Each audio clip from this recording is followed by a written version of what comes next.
భారతీయ మరియు చైనీస్ నాగరికతలు ప్రపంచంలోని అత్యంత ప్రాచీనమైన, ఆధ్యాత్మికంగా సంపన్నమైన సంస్కృతులుగా నిలిచాయి. ఈ రెండు సంస్కృతుల్లో ఆశ్చర్యకరంగా కొన్ని పురాణ పాత్రలు ఒకే విధమైన లక్షణాలతో కనిపిస్తాయి. అటువంటి పాత్రల్లో భారత ఇతిహాసాలైన రామాయణంలోని హనుమంతుడు మరియు చైనీస్ గ్రంథమైన జర్నీ టు ద వెస్ట్లోని సన్ వూకాంగ్ ప్రత్యేకంగా చెప్పుకోవాల్సినవారు. ఈ ఇద్దరూ ఒకే దేవతా రూపాలా, లేదా వేర్వేరు సంస్కృతుల్లో వ్యక్తమైన ఒకే తత్వానికి చెందిన ప్రతిరూపాలా? ఈ ప్రశ్నకు సమాధానం వెతకడమే ఈ వీడియో యొక్క ముఖ్య ఉద్దేశ్యం. క్రీస్తు శకం మొదటి శతాబ్దం నుంచే భారతదేశం మరియు చైనా మధ్య బౌద్ధ ధర్మం, వాణిజ్యం, సాహిత్యం విస్తృతంగా పరస్పరం ప్రభావితం చేసుకున్నాయి. భారత పురాణాలు, ఇతిహాసాలు బౌద్ధ భిక్షువుల ద్వారా చైనాకు చేరినట్లు చారిత్రక ఆధారాలు సూచిస్తున్నాయి. ఈ నేపథ్యంలోనే చైనాలో రచితమైన జర్నీ టు ద వెస్ట్ గ్రంథంలో సన్ వూకాంగ్ అనే పాత్ర ఆవిర్భవించినట్లు పండితుల అభిప్రాయం. అందువల్ల ఈ పోలికను సాంస్కృతిక ప్రభావం కోణంలో పరిశీలించడం అవసరం. హనుమంతుడు వాయుదేవుని అనుగ్రహంతో జన్మించిన అత్యంత శక్తివంతుడైన వానరవీరుడు. అతని ముఖ్య లక్షణాలు: అపార శారీరక బలం, అద్భుతమైన దూకుడు శక్తి, పరిమాణాన్ని మార్చుకునే సామర్థ్యం, అచంచలమైన భక్తి, శ్రీరామునికి సంపూర్ణ సేవాభావం. హనుమంతుడి శక్తి ఎప్పటికీ స్వార్థానికి ఉపయోగించబడలేదు. అది ధర్మరక్షణకే అంకితం. సన్ వూకాంగ్ రాయ్ నుండి జన్మించిన అసాధారణ జీవి.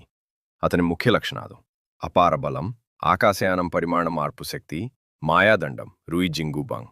అమరత్వానికి సమానమైన వరాలైతే సన్ వూకాంగ్ కథలో అతని అహంకారం, తిరుగుబాటు స్వభావం ప్రధానంగా కనిపిస్తాయి.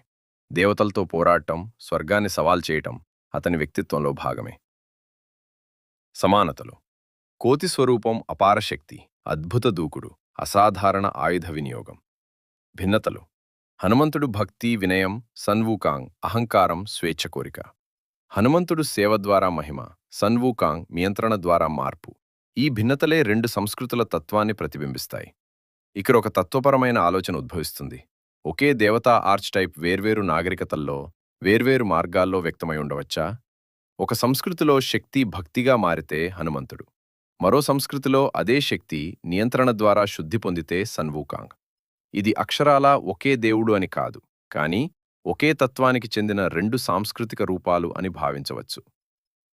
అకాడమిక్ పరిశోధనల ప్రకారం సన్ వూకాంగ్ పాత్రపై భారతీయ పురాణాల ప్రభావం ఉంది, కానీ అది పూర్తిగా చైనీస్ జానపద కథలతో మలచబడింది. అందువల్ల ఇది అనుకరణ కాదు, సాంస్కృతిక పరిణామం.